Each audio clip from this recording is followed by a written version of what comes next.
from the works this morning. How do you imagine? What do you know?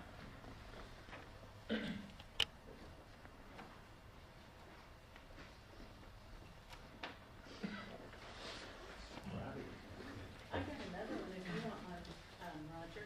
Do you want an agenda? You good? Okay. Is that memorized?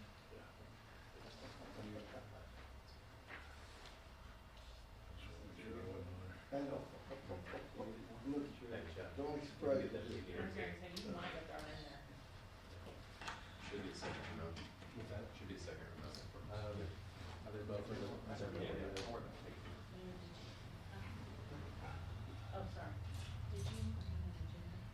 Did you bring this with you? Okay, I wish you could write that down. Memberships and all that.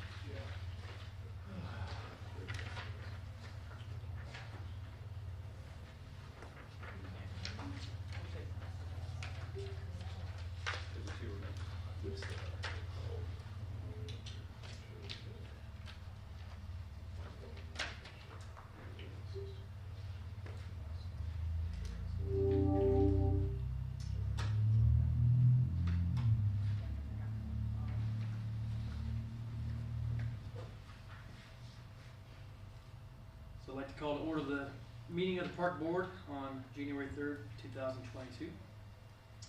First order of action is the approval of minutes that were presented to you. Do I have a motion to approve the December 2021 minutes as presented? I'll make the motion to approve the minutes as presented. Do I have a second? I'll second. All approve? Say aye. Aye. Motion carried. And then the claims, do I have a motion to approve the January 3rd claims as presented? I'll make that motion. I second it. And all approve, say aye. Aye. Aye. And over to you, Matt. Thank you. Alright, so do we have any old business to bring up from previous meetings? As you see in the minutes there, obviously we have two new members that I'd like to welcome, Carla and Phil. Thank you guys for being a part of this. So for our old business, I'm going to assume that we don't, but I'd like to ask anyway if there's anything we need to reconvene about. We're good. We can move on then to new business. So the first thing that we've got here is our approval for 2022 facility fees. So what better way to throw in two new board members than just right into some facility fees. We did at our, just to kind of recap for you, there's going to be a little bit of that going on during this meeting. At our last one we did youth fees, was our big initiative. So I'll hit on that a little bit later. But we voted on our youth fees to go ahead and reduce those costs moving forward. To play all youth sports across the board came out to $300, and now moving forward it's going to be $150. This initiative was to try to increase participation by 20%. Was our overall goal. So we got that taken care of, and now for this meeting, moving forward for 2022, we want to look at our facility fees. So our Crystal Beach swimming pool, Sunrise Golf Course, and then our River City Campground. Are our main three big ones here. So I'm going to go ahead and start this off with Sunrise. So met with the golf board twice since our last park board meeting, and the golf board has gone ahead and recommended to the park board the following fees for 2022. This would be for our season pass structure is to keep it the same as it is in 2021. So what that is adult season passes, $750, spouse, $500, college, $250, and this is with a valid student ID and driver's license, and high school, $100, similar scenario, and then carp sticker, $625.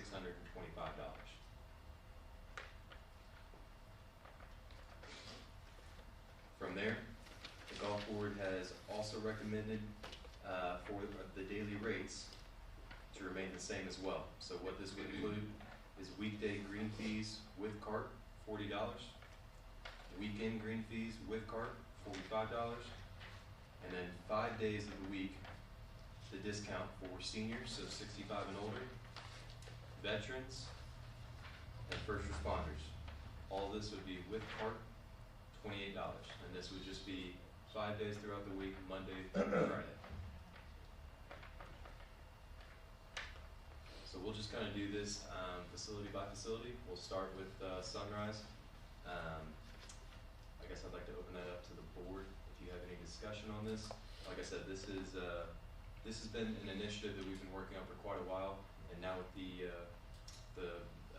building of the golf board and everything that they've been doing to try to work on the facility and the operational standpoint of the golf course, this is what they see. They're kind of our eyes and ears for everything that's going on out there, the different groups that we have playing each and every day. So But these rates are the same as 2021? these rates are the same as 2021. By that. Yes.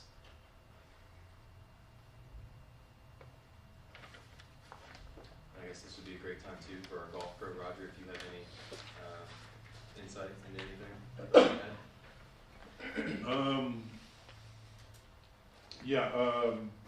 At those rates, part of what the golf board has discussed is it gives me a lot of room to give group pricing, to negotiate some pricing with some other people. Had a group, I think I brought this up one meeting before, a Golf Now group came in out of Louisville, said 75 followers on Facebook, the Bogey Brothers. He said he's got 30 guys usually travel. They weren't going to pay $40 to come out on a weekday, but I could shoot them a rate of, $35 or $32 or something comparable to what our Golf Now rates are. So that's just one example of an opportunity to bring larger groups in, more outside play in. For the new members, kind of the one obstacle we're facing here is 70% of our rounds come from our membership base. So the 30% of the pie is what we're trying to grow here. And it's some of the tools that I'm doing this with is Golf Now, which gives me some discounted prices. If I start at $45, $35 looks pretty attractive on Golf Now for regular rates. Also throwing in some other league rates that we've been talking about with the golf board, $20 to $25, something like that, to get some of the manufacturer leagues and things out there like that. So I think there was a little bit of sticker shock with the $45 this year, caused a little bit of our pullback in play. Comparable to the market I came from, my golf course was more with less of a golf course in the Cincinnati market. So I think it might have been a little high for Madison in this market, but I think it's definitely worth that. The way golf in general is going across the country. COVID has been a huge boost for golf across the country. For some reason, we haven't really, taken advantage of it in Madison, other than maybe the sticker shock. And also a lot of the other tools we're doing, getting online presence, building a website, getting on Golf Now, trying to let some people outside of our community know we're here to come in and play. So, any other questions anybody might have for me? Are you planning on continuing with Golf Now this upcoming year as well? Absolutely. I'll play the new card because I know there's a golf board but Roger, I mean, you're there every day. Yeah. I stopped in, I talked to you about the social media, the website, things like that. How are you seeing that kind of grow that other group? It's it's not getting a whole lot of traction yet. But I like the group, the Bogey Brothers group, came in. Those guys had never known about our golf course. They travel around quite a bit. They're out of Louisville. It's surprising that they hadn't played the golf course before, but they found us through Golf Now. So that's one of the feathers in my hat for that. I'm working with the girls down at City Hall on Facebook to try to get more followers and social media, advertising through that. So that's been slow. That was something that I really hadn't done a lot of at my previous job. It takes a lot of hands-on experience. Someone of my age isn't as natural at, the social media thing, but it's great for business. And the girls have put on some posts already that I've noticed have gotten some attention and some follows out there. So that's another avenue of social media that I'm using, attempting to use. Bill, I would just comment that we went from having no social media presence to Golf Now, a great website, and then now a Facebook Facebook, for instance. So as Roger was saying, part of this is an intentional process to build that awareness, and also expand our market from just Madison to everywhere, frankly, particularly regionally. And it's gonna take some time to cultivate that market share, but we're definitely heading in the right direction. And at the last Parks Board meeting, we gave more of a comprehensive overview of the improvements in the financial operations at Sunrise. And even though we haven't eliminated 100% of the deficit, we've eliminated half of the deficit and made tremendous progress in lots of very, very specific things that were our goals for 2021. So we're gonna build on that in 2022. One of the other unique things about coming into this job, and Matt told me when I first started, if I mind coming into a blank slate, really, I'm the third golf pro at Sunrise. The first two were subcontractors, so this is beyond a blank slate. They didn't even have a slate. The city's never run the golf course before, so we didn't have procedures for selling gift certificates, or there's been a lot of working through the process. So it's, I mean, we're working on a mission statement. I mean, ground roots, and I've been in a facility where I saw it as a cornfield, grew it up, did logos, everything like that. But we still had some infrastructure in place when we went into that operation. We had bookkeeping behind us and things like that. So the Sunrise, as it is today, it's a work in progress. That everything is new. The procedures we're using and selling memberships and pricing and everything. So I think the members are used to one way of business being done, but now we're developing our own business plan and running with it. And couldn't be a better time with the state of the industry, the golf industry. So I'm very bullish and optimistic. But it's really starting out from ground level.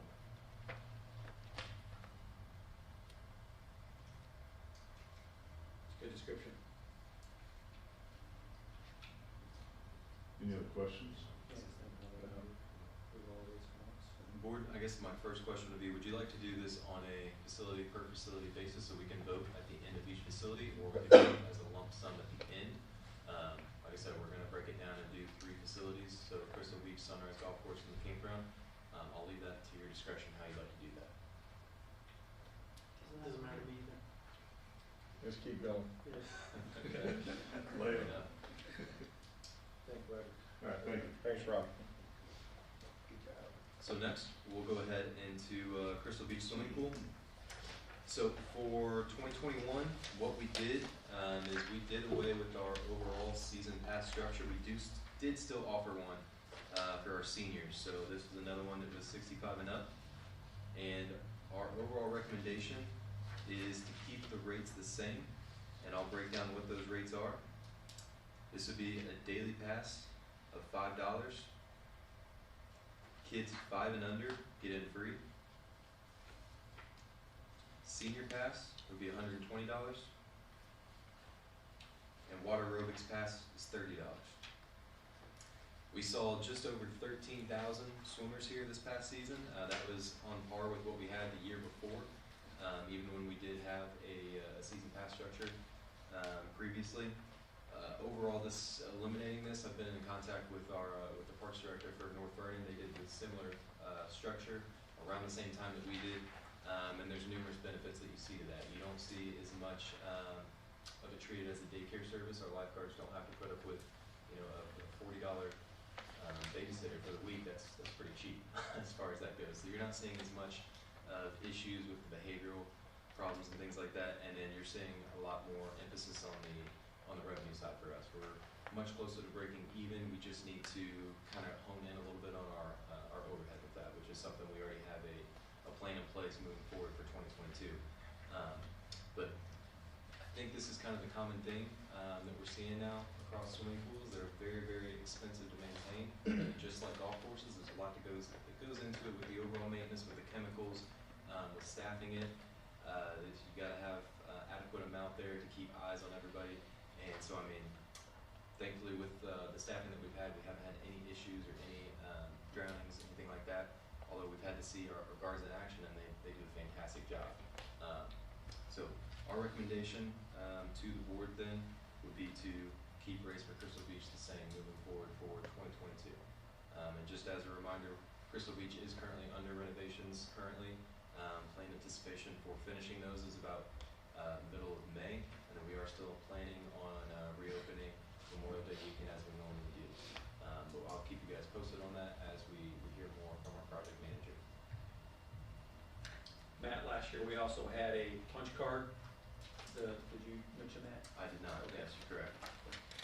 So yeah, if you visited 5 times, your 6th one was free. So you average that out throughout the whole season, a little over 80 days of a swim pool season, you're gonna see about a 20% discount if you were using that kind of loyalty punch card. We did that in lieu of season pass. Season passes were frankly big loss, revenue loss items for us. And this still provided some reward for coming to the pool frequently and getting 20% discount. Does that go along with the family pass that there used to be? Yes, there's Season pass, family pass? In lieu of a family pass, now if you buy 5, Punch get card. the 6th one free. yes.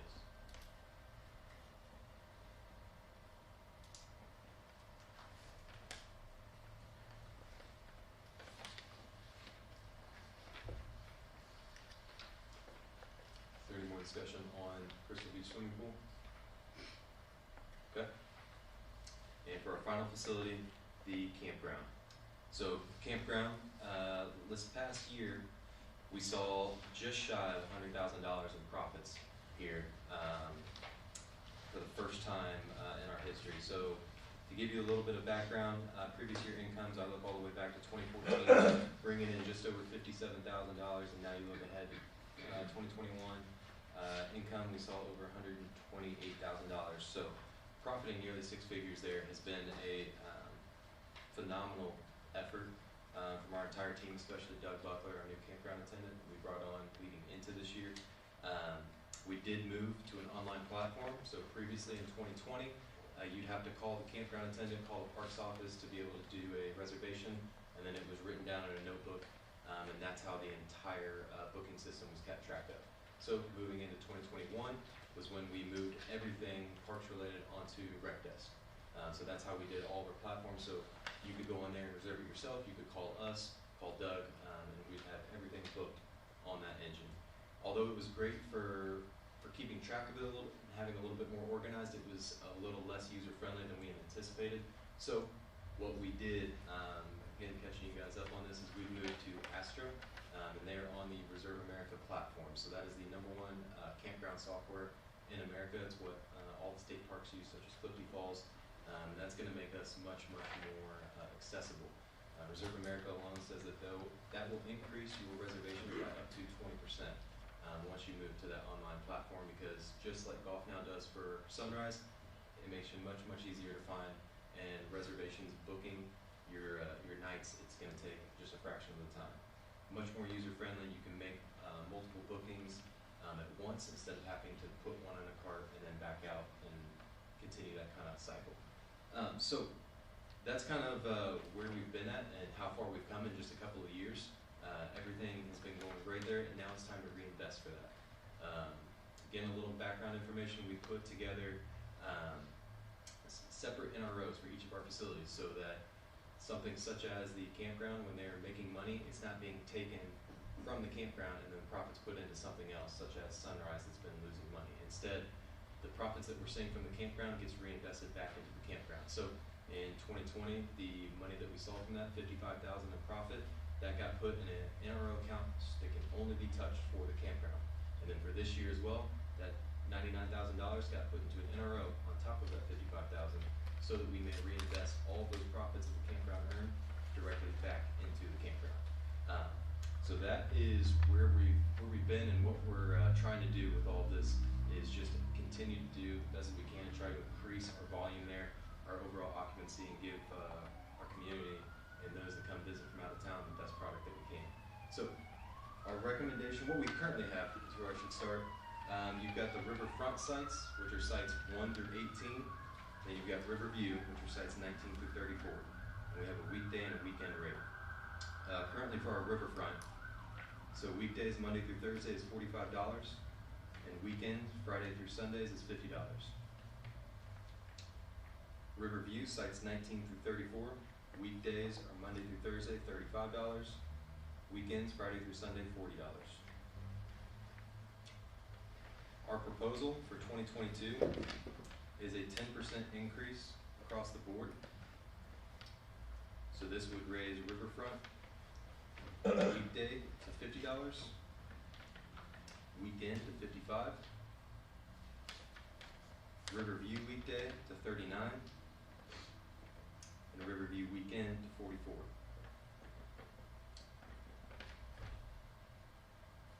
And then in conjunction with that, also we're recommending to do a premium weekend increase. So just as you would go to a hotel and you see that rates are going to be different for the supply and demand of whether it's a festival weekend or what you have it, you're going to see rates are going to go up because of that too. So we've determined that there are 7 premium weekends in 2022. And so on top of these rate increases, we would suggest that we, the board, go ahead and approve a 20% proposed increase just on the weekend rates for those 7 premium weekends.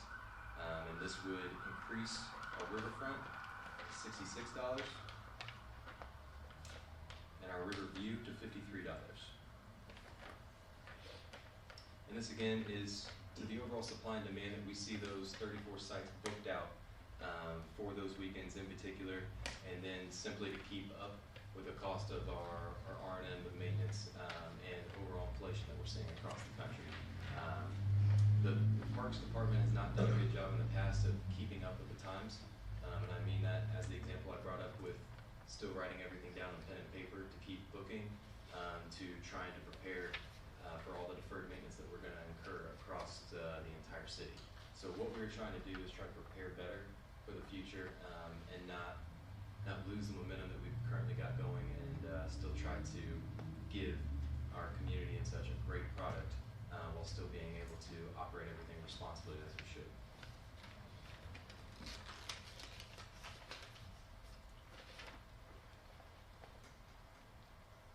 And you don't think the increase will discourage people at all?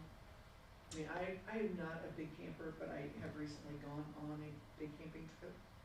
And when we were paying $50 a night, we had a swimming pool and walking, you know, there were a lot of extra things in those campgrounds. But it was not a waterfront view either, you know, so I'm not an experienced camper per se. I'm not in any way giving that impression to anyone. But I'm just saying, you feel like it's valid and that you'll still be able to turn a good profit even with raising the rates. You feel good. You price that according to similar campgrounds like ours? So we've done some comparisons with that, and something that I don't think I mentioned is that we only operated about 35% capacity here this past year, and we're still able to turn $100,000. So if we're able to do a fraction of what Reserve America claims that we're capable of going up to 20% in terms of a reservation, I don't see any reason why we can't continue this trend, especially as you mentioned, having a prime location next to storage downtown Madison that we see almost 300,000 visitors a year. I don't see any reason as to why we cannot continue moving in that direction. And I'm not worried about making huge profits, that's not what I just want people to be able to want to come still, you know, and Absolutely. Well, not as choose Clifty over us Yeah. because Clifty's Well, $5 cheaper. Clifty will be full too, but here's kind of Matt and I were discussing it. Every year that we don't increase our rates, we erode the value of the rate because of inflation. And right now we're at almost a 10% annual inflation rate. So just the 10% keeps us even.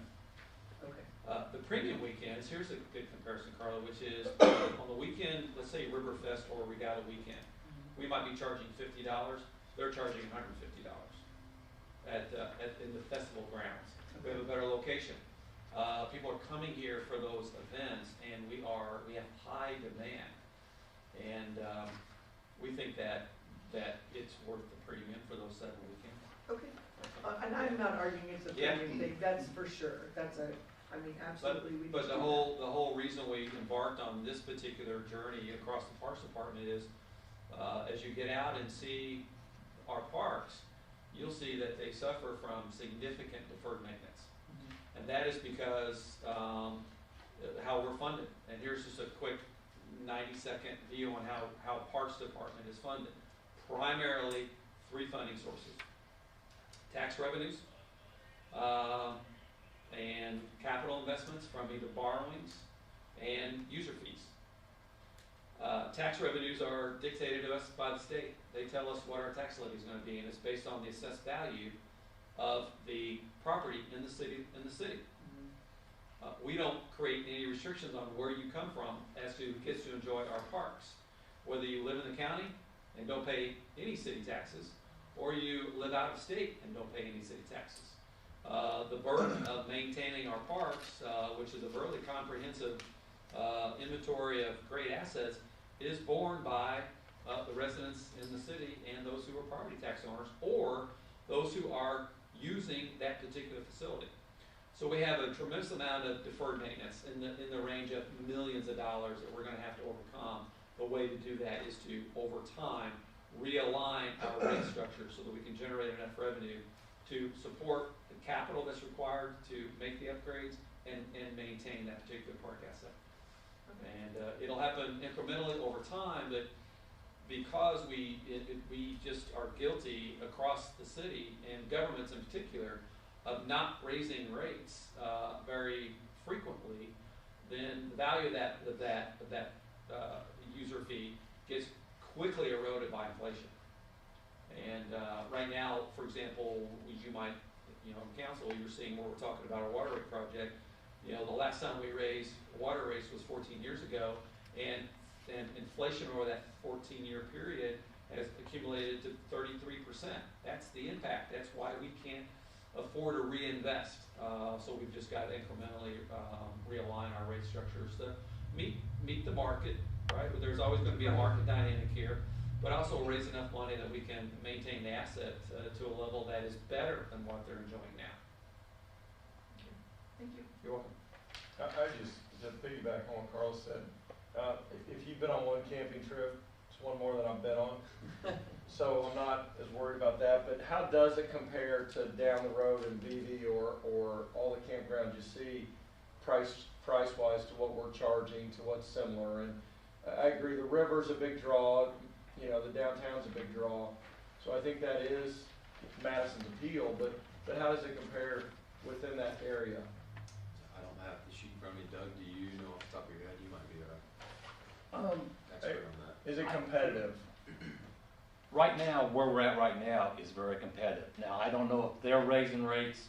I haven't went around and checked yet if they're raising rates too or not. One of the big things that I had to say was, and I hear Doug, you mind coming up so we can catch it? and I heard it all last year and stuff is rates increase. Okay, we're making good money down there. But one thing with camping, you've been camping, you've been around and stuff, and and so people like to see the money that they pay be put back into the parks, back into the campgrounds. Yeah. And what we're running into is, like Bob said, is that we haven't had money to put back in, and now we're starting to make a little bit of money. I feel like the rate increase is somewhat supported by the cost of living raises, but on the other hand, we need to show the campers that are coming in, because just yesterday and today, I've had 35 people call me wanting to make reservations and stuff, and they're ranging from Texas, Illinois, Michigan, New Jersey, Illinois, Kentucky, Indiana. I mean, all over wanting to come in here for the camp. And a lot of them are wanting to come in here to make reservations for the specialty weekends. But my thing is, price-wise, I think we're competitive, but we need to show them, hey, we're going to raise the rates, but this is what we're going to do for you. It's a hand-in-hand thing. They will pay if we do something for them also. Okay. 2 years ago, we had zero money in the bank for improvements at the campground. Just 2 years ago. And because of the strategy we've had, now we have almost $150,000 organically created that stays at the campground. And now with the master park planning process that's going on, it will include, as Doug was describing, reinvestment back in the campground. And that's what we've been all about, which is, let's get rates that are more supportable by current market, but let's give them a better product or experience in exchange for that higher rate. And I think that's where that value proposition exists. Matt, can I address? Oh, yeah, come on. I'm Dave Adams from Mulberry. I'm calling everybody so far about reservations. The Adams family probably spent over 50 nights down at the campground. We love it downtown. It's been nice. If we had full hookup, you know, if we had the sewer, water, and the electricity, it'd be a great thing to do. But I think since we don't have the full hookup, the prices now that we have, I think, are very competitive. Going a little higher, especially on the holidays, might be a tough thing. You know, we talked about, oops, I'm doing this chat. We talked about there were some nights, sometimes it'd be 35% there. We really try to find ways to encourage people. We're talking to Clifty, asking if they'll send people our way just to fill the park up a little bit, because it's a phenomenal thing. But since we haven't seen anything, the grass looks good, we have a firewood outlet and things like that. That's great, but when it comes to people coming in these huge RVs, expecting things, especially Wi-Fi, the rec decks move is great, because that was the toughest thing getting people on. I helped a lot of people down there get reservations because it's so complicated. So now Reserve America is going to be wonderful, I think. But I'd caution going too fast on certain things until you see some action done, some things taking place. Maybe we have things I don't know about that are coming up before camping season, but I think we're getting to a point where we're pretty high on things. But until we see some maybe full hookups, other things that might be a little rougher to get those prices. So we have a big bathroom project, is that right, for the campground? And is that, in theory, supposed to be done before next season? Yes. Okay, and so are we expanding those bathrooms, or are we just overhauling them, giving them a look?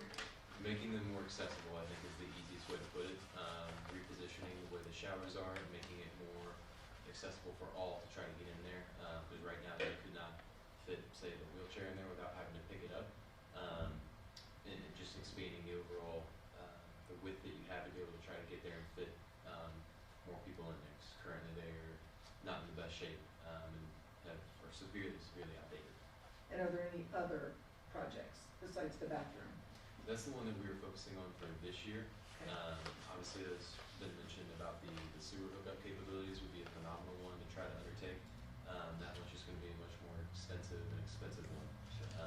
So that would be The big outstanding one is the bathrooms. Those are archaic and need to be modernized. The other things that are easier, but I think they're impactful, is beautification, keeping it clean, plantings, flowers, and then also arranging special events, special kind of weekend events. Not only the ones that are being sponsored around the community by BMI or JCBT or other organizations, but you know, the Halloween festival that we had at the campground was really phenomenal. As I think the Adams family would tell you that they really, really enjoyed it, and there are things like that that take effort, but they're making a difference at the campground.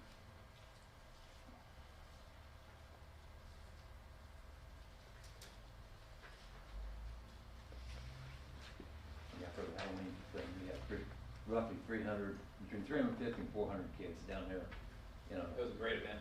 in a 4-hour period.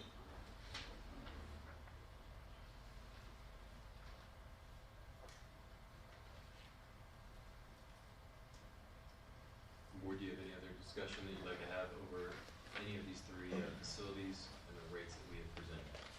I have a question. Dog park. Tell me a little more about the dog park and how do we control access and what's our dog park revenue? We've got, for 2021, we had about 170 users signed up for the dog park. We moved that to RecFest, just as we did everything else with our programming. Takes $20, and that is for the full calendar year. And then you, if you do that, and then you go ahead and upload your shot verifications records for your dogs, and then you have access. We'll give you the code to that to where you can use it. We've got 2 fenced-in sides. The left side being for the smaller dogs, the the right side being for the larger. So we saw about $3,500 in income this year. Look at the overall revenue by the time that you incur the maintenance cost to mow that once or twice a week, with doggy poop bags, which are actually more expensive than you would think, and then your water down there, we're about break even. So that's, we've had internal discussions about that on the fees, if there should be a fee associated with that. Is it more of a quality of life thing? Currently, the main component that I think the reason that there is a fee is for that shot verification, because you have to pay that fee amount and then have the shots uploaded before you can finalize all of the systems to where we'll give you that code, because it is a punch code to get in and then a punch code to get out of that facility. So that's kind of where we're at. What do you do if you're a visitor in the community and you're traveling with your pet? You can't take him to the dog park? If it's a weekend, no. So that's one of the big downfalls, and I'm sure Doug could Is there a probably daily attest dog that park rate? we don't currently have a daily dog park rate. But I'm sure that campers on the weekends have probably hounded Doug on if they could get into the dog park. About Hounded 80%, a hound dog? Did you say Doug was a hound dog? about 80% of the campers that come in out of town do come with pets. Do you think they would appreciate being able to utilize our dog park? I think if we had some way to give them the facilities, yes, I think they would use it. Because that would give them a place where they can take their dog and let it run, instead of being tied up in a camper or I mean, that little area, because my dog, Yeah, maybe that's the add-in where you, hey, here's your a higher rate, but you also get access to the dog park on the weekend when you're here or something like that. along with, Yeah. with that, I have that large area down in the bottom where we park vehicles. And stuff, a lot of people want to take their dogs down there and let them run and stuff, well, that's still part of the thing, there's kids and stuff, so I have to make sure they don't let their dogs loose down there, so if they had a place, I think it would support it. Along, like you said, places that you come up with, maybe we can work out some kind of a deal with the pool too. Maybe if they're camping down there, instead of paying $5 per person to get in, they pay $2.50. I mean, if you're A short little, receipt, stay and play kind of thing. stay in place. Go to the golf course. Golf course, same thing. I stole your term there, Roger. Yeah. We already talked about that. Well, yeah, I'm fond You of- need to bundle it. yeah. I'll say just let their dogs run on the golf course, Roger. I'd say, I think Churchill's more favorite right now than even Ryder, so. You probably everybody knows have that she Who's is. that? Churchill. That was the only question I had on the dog park, which was, should we leave the pricing the same, link it in with campers that we're concerned about value added, or just let it ride for another year? It just seems like if you're a visitor coming to Madison, why is it so hard to take your dog to a dog park? It seems really, really hard. And if they come to Madison, we're gonna say, you can go to the dog park, but it's $20. Is that right? Just curious. So, Yeah, the only thing would be the shot records. I don't know how you handle the shot record so quickly, but they don't. I don't think Maybe you something could, up to be front. honest. I would think that they'd have to prove it regardless of Mo- whether. Yeah. Most of the campers that do camping, that bring their animals, they have their records of their dogs with Yeah, them. we had to provide ours online actually, if you. Yeah. Yeah, they have it with them. I think it'd be a great addition as to justify the increase in the campground. I like that idea too. The golf, the pool, and the dogs, like to somehow bundle, I think that's a great idea. let's give that some more consideration, maybe come back in the next park board to approve the rates now, and then we can come back with a bundle, option. I think it's a great idea. Doug? Yeah, Yeah. I'll be okay with it. Okay. But we still gotta show the campers something down the campground. That's my concern, cause we're in January and I open April 1st and,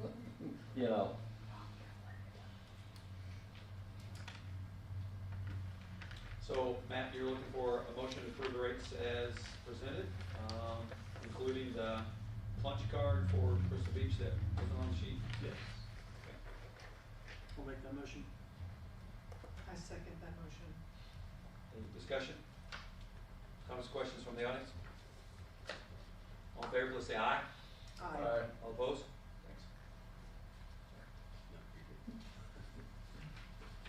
Thanks. Next up for new business, meeting dates for 2022. We have in 2021 moved our meeting dates to the first Monday of each month. And if there was a holiday conflict, then we moved it to that first Wednesday of the month. So the first question would be, do Monday, the first Monday of the month, still work for everybody? And the second thing is we moved dates, we moved the time to 6:30 to accommodate for Gail Spalding, who didn't get off work until later. So the second question would be, what is the earliest time that board you'd be available to me, if Mondays will work for you? I can do as early as 4. I can also. I can too. Okay. So what does verify with Zach? I don't know how his Which schedule works. I believe he's on day shift and he gets off around 3:30, but I can confirm that with him. Whatever. The only comment, board, I would mention is, you know, if you move it early and it's before the end of a typical workday, it might, not that we have a lot of public participation, but it might preclude more public participation. I mean, moving up to 5:30 would seem like a reasonable thing. Maybe you all consider that rather than prior to the end of the workday. Would that? The earlier the better. Yeah. I would agree for me. It's 5 o'clock. Is that a fair compromise? Sure. Yep. So 5 o'clock on the first Monday of the month moving forward, and if there is a holiday conflict, then we move it to the first Wednesday of the month. One note from our planning office that has to do with our master park plan. So we do need to have public input sessions. So we had one of these a few months back, and we need to have another one sometime in January, very beginning of February. So board, if you could shoot me a text, email, call, anything about dates that you would be, I don't know what's easier for you, either available or not available for the next 30 days or so, that we can maybe get together, be in the evening so that we can have public input there to discuss the needs, the wants, kind of analysis overall of the Parks Department and what we need to include in that 5-year master plan moving forward. We have gotten through a good chunk of that, but the overall final draft is due April 15th for our next 5-year master plan. And where can we find a copy of that master plan that's been started? I'll email it to you. Okay, thank you. It's not a problem.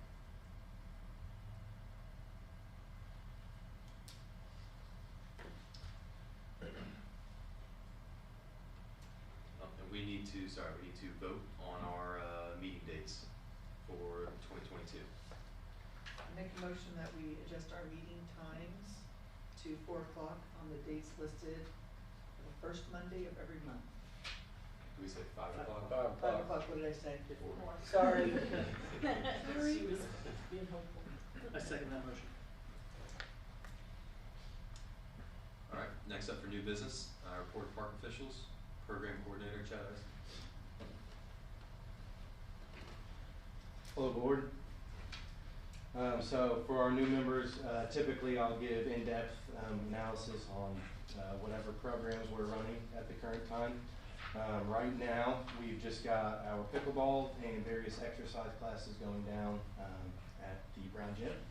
And then also with youth programming, our youth basketball registration is live for both boys and girls, and that's grades 4th through 8th. Right now, we have enough boys signed up for 2 teams, but we definitely need some more girls to sign up. I know Sonia Blair wants the girls coach at the high school. She wants to help us out a lot with that, and so I think she can do some recruiting before we get to the end of registration, which is 17th of January, but just wanted to put that on your radar. With the passing of Carol Brown, Carol was a participant in a lot of our programs here at the city. Her family left us a generous donation of $8,000, and they wanted that we wanted to they wanted us to put that towards a parks project. So I thought, you know, what better way to put that back into the parks other than, you know, Kiwanis Park, which is where we play our women's softball league. So that's kind of what I've got for you all today on the board. If it wants to work, there we go. And it's kind of just spotlighting Kiwanis Park and kind of just the rough ideas that I had that I wanted to do with it. So first off, for the proposed press box upgrades, our dimensions are 20 feet by 10 feet by 15. And I wanted to, I don't know if you guys have gone down to Kiwanis at all anytime recently, but the press box itself is that same green that we've used on all of our other press boxes at our various facilities. And it is almost two-tone right now. The top part of it is lighter than the bottom part of it. And so I figured, you know, let's give that a facelift. So I went to Sherwin-Williams just to kind of see how much we would need for a building of that size. So we need 9 gallons per coat for the Delft Pottery Blue, which is that blue there. That's what I would want the base color to be. And then we would need 2 gallons per coat for the Oxford White, which would be the white lettering that says Kiwanis Park on the back side of the press box. And then I threw the Showstopper Red in there. We would need 1 gallon per coat for the Showstopper Red, and that would be the trim that goes around Kiwanis Park. So for all of the paint that's needed to go in there, it's roughly $501.94. There's going to probably be a give or take with that, depending on, you know, what colors we can actually get, where we get it from. But that's what I had in mind for that. The reason I chose the blue and the white and the red, it has a kind of a patriotic feel, and we've got a lot of festivals downtown. You know, 4th of July with Regatta, Riverfest, and then, you know, baseball is America's pastime. So why not give it a little bit of a patriotic feel and give it a little bit of a facelift that way. So that would be for the press box. Next, I would like to put a black chain link fence in. I think, you know, Matt and I have talked about this. We think that black chain link fences, you know, really make an area look clean. And again, I don't know if you've seen Kiwanis' fence, but it is, it's, you know, your typical silver chain link, but it's got its rusted spots. And I think that this would ultimately give it a little bit more of a pop. And so I looked around for, you know, black chain link fencing. Hoover Fence, they would give us $6,800 for 5 feet of fencing, or 500 feet of fencing, and that's a kit. We would have to install and assemble that, so the cost of that's going to go up a little bit more. And then Carroll County Fence, they are the people who made John Paul Park look really nice, and they did that for roughly $8,000. So I'm expecting, I was unable to get them in for a quote before I presented this, but I'm expecting that work down at Kiwanis to be fairly similar. It may be a little bit more than what it was at John Paul, but they did a great job, and I think they'd be another good company to go for in order to put that fencing in. So what are your guys' thoughts on that?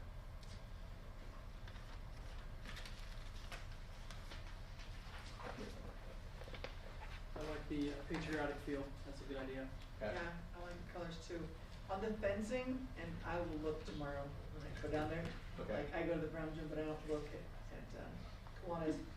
You said the fence was rusting, but is the fence falling down? Like, is it in disrepair, the current fence? There's areas that are just an eyesore.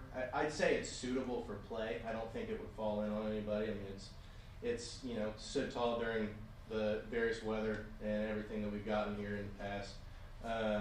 But I definitely think at least maybe just painting it, just doing something to give it a little bit more of a pop would be nice.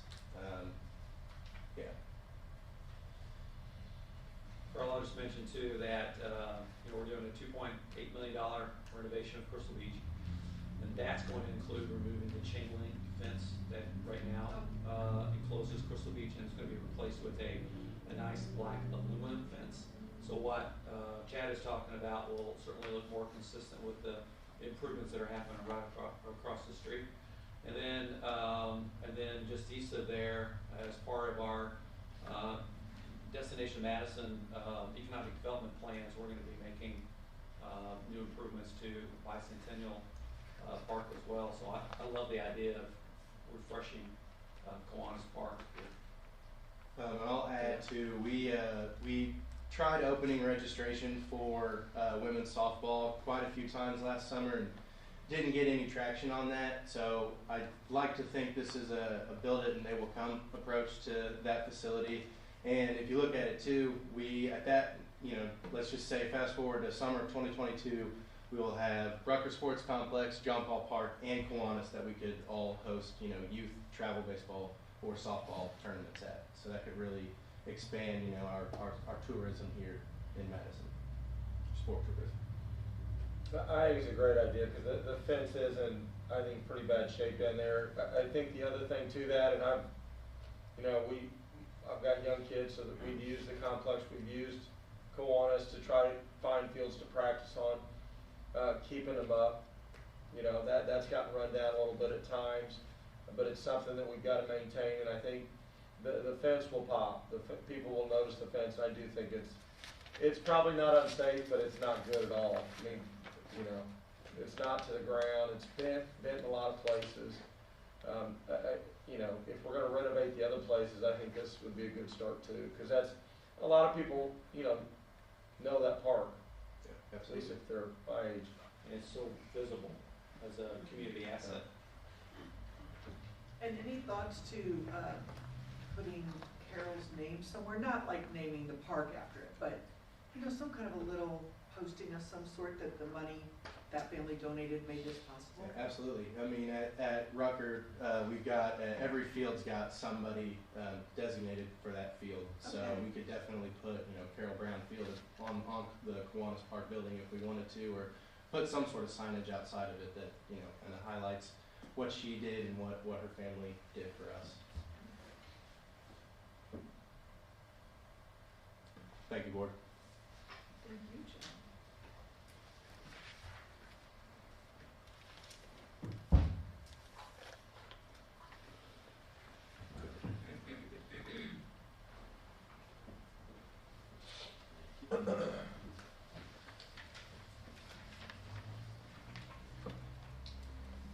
Okay, board, I'm gonna finish up here with the director's report. And I just want to start, so I know I've already said hello to Phil and Carl, our new members, but just to give our community just a little bit of background. Phil Kane, he's originally from Madison, graduated from Shaw, and he's been serving as the president of Shaw and Pope John for the past 13 years. And previously he's worked at Eli Lilly, coached basketball at various schools, and he's got 3 boys. And then Carla Krebs, also from Madison, graduated from Madison after a highly successful basketball career. And she's been a teacher for 31 years and is now enjoying her retirement, and I think is bothering our mayor on the city council, keeping him busy. So we're very happy to have both of you on our board. You guys bring a lot of different kind of specialties that we've been looking for. You've already been exceptionally engaged and interactive, coming with ideas, thoughts. So we're very excited to have both of you join us. So I just wanted to put together a quick little presentation of the different duties, responsibilities. Our overall board is very, very new. Joe and Zach both joined on a little over a year ago, and then obviously we've got 2 more new members. So this board hasn't, although you've been through a lot, you've already seen your first fees being raised and such. There's going to be a lot of different things that the board will get to undertake. That's one kind of unique thing about our park system, is that it's so comprehensive and massive that we have responsibilities all across the city in different areas. So very simply, what are the park board's responsibilities? To formulate policies. So establishing policies based on sound research and thoughtful considerations of the pros and cons in both. And then adopting policies that are going to allow our organization to run efficiently, effectively, legally, and ethically. Policies is something coming in that's a big initiative for us that like I've said multiple times, a lot of things have been done on pen and paper and trying to get things more up to the times. That's going to be a common theme that you're going to hear me talk about. So trying to adopt more progressive policies that are going to just kind of speed everything up, make us more efficient. Something that I'll hit on here in just a little bit is just about our moving everything online on Rec Desk and the sheer volume of transaction that we've undergone from that was pen and paper. Establishing services. Offer services in a variety that pertain to those of all demographics throughout the community. One of the seminars that I attended in Nashville, Chad, we got to go to the National Park and Rec Association conference, and this really stood out to me. They said, don't focus on offering spaces, but rather offer experiences. We have a number of spaces throughout the city with our over 20 parks that we have, but then it really hit home when it's like, do we actually offer experiences at each of these locations? So that's something that I think we're trying to focus on a lot more, and that kind of ties into my next point of not always being sport driven. Something that Chad has been working on is trying to find other areas that we can offer for youth, adult, and for seniors, is not just being your typical basketball, baseball, soccer, football. What else is there that our community wants? There's a lot of different things that, I mean, I know he's got on his program guide things as far as bird watching, which may sound, kind of silly at first glance. We went to a couple seminars about that, and this is a huge thing all throughout the country, especially in the Midwest. So just little things like that to try to bring in kind of more excitement and more engagement throughout our community, and not just being the cookie cutter, same thing each year in and out. And then lastly, the big thing for the park board, monitoring finances. So you guys have the control, the power to go ahead and vote on the fees throughout our entire park system, monitoring the overall operational capital finances of everything.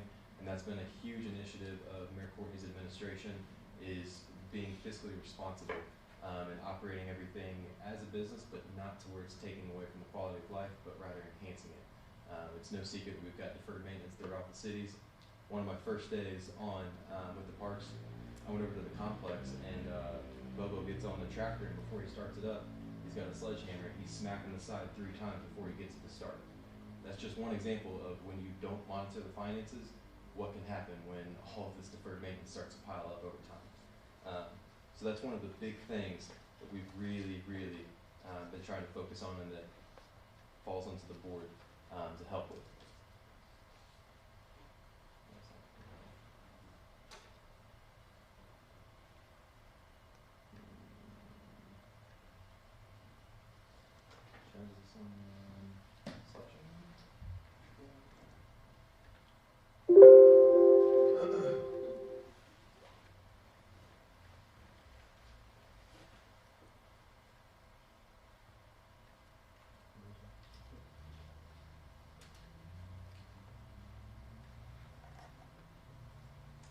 Okay, so next one. For our second slide, We have I've got Wi-Fi problems in the chambers all the time for some every reason. time, yeah. Technology, can't live with it, can't live without it. Absolutely, as I've been sitting here preaching about it. Next slide, I had 3 points again. First one, so it was, why were you chosen to represent our park board? Number one thing I have is good listeners. And I know that sounds very simple, but you as a board acting as a resource, as a sounding board, and as the eyes and ears of the citizens of our community. Making sure that the agency is meeting their needs. If you hear of something, I want you to call me, call the parks office, call Chad, and we will answer your questions, or we will take care of whatever issue it is then and there. That's one of the big things, is you guys are going to be hearing it all now that you're part of the park board. When there's something that people don't like, they're going to call you, and when they do like, they probably won't tell you about it. So you're going to hear a lot of negative things. That's okay. We want to know what's going on and what people's concerns are. I'm more worried about the people that have concerns and don't say anything at all. I can't fix those problems. So be active, be engaging, be listening, and then just let us know so we can take care of it. The second thing, positive attitudes and open-mindedness. We're headed in a fantastic direction. A lot of the stuff that we've been talking about has been kind of where we've been, and that's going to be kind of what I finish up with you guys. It's taken a lot of work. We have not gotten over here overnight, and there still is honestly a whole lot of work to be done. But one thing that we're trying to do is be more flexible, be able to adapt to the times, moving everything to an online system, even though technology is not always our best friend. Kind of getting away from the mentality of that's the way it's always done. So trying to get away from that, and just overall as a board, as a Parks Department, being more cooperative, engaging, and proactive instead of always reactive to every situation. And then the last thing for the slide of why you were chosen was motivated to serve the community. I think that's the ultimate reason why each of you accepted and wanted to be a part of this initiative. Our job is to deliver a high quality of life to our citizens so that we have a happier and more vibrant community that will drive people to want to be a part of it. Parks and cultural arts expansion is only going to continue to help drive our overall growth. And not every decision that's going to be made is going to be happiest from the community as a whole, but in the end, it's always in their best interest, and always because we're trying to give back and adhere to that quality of life. So what your job is and why you're chosen is to inspire the community's confidence, respect, and support. And then for the final one is just simply, what is our objective? Again, as the Parks Board and as the Parks Department, we want to provide clean, safe, and beautiful facilities, amenities, and green spaces to our community and the 300,000 visitors that are going to come to Jefferson County. For you guys, it's to see the bigger picture, to see that the ideas and decisions made put us one step closer to the long-term goals that we want to focus on. All decisions need to be made based on the community needs and be data-driven, focusing on the future instead of always catching up to the time. So that's kind of leading into when we have these public opinion surveys, kind of get-togethers as we go through this master plan. Again, since this is new for 50% of our board, it's catching you up with where we've been and what our needs analysis are. Because it's not going to be a sticker shock that everything costs a lot of money and there's a lot of stuff that we need to get done. So that's where if you can kind of combine all those elements together, I think we can really be a fantastic working board and Parks Department that can kind of work in unison to get all this stuff done. So I had on there that I was going to show you, and I will send this to you, but I found from a 2014 report what the previous Parks Department, Parks Board mission statement was. And so I've got a little bit of homework for you three and then Zach. I want you to consider what would be an appropriate mission statement for our Parks Department moving forward. And I'm going to do the same thing, and I'd like to reconvene on that topic at February's meeting, but really kind of update it with the times, have something that's going to tie in with what our overall master plan is looking like. So that's another time that we could talk about that. But basically, where do you guys want to head to? What is our overall objective and goal for this park commission, for this Parks Department?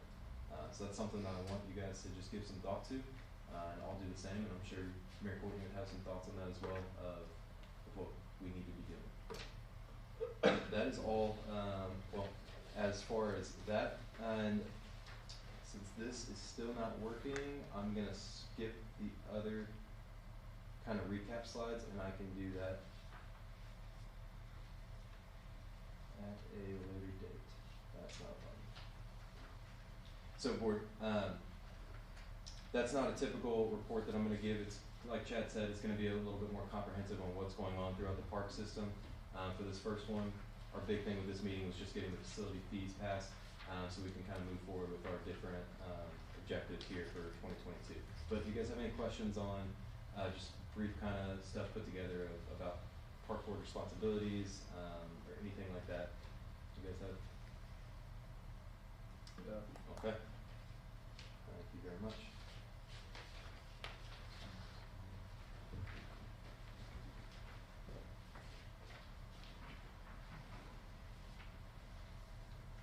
On our next item, do we have any public comments?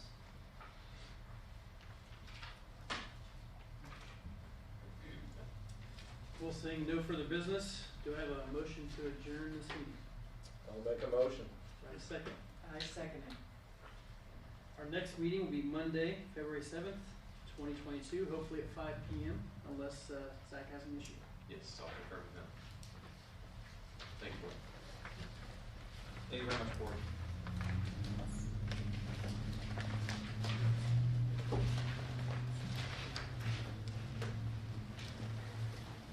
Chad. Please, Because I know that, which is great, love the reduction.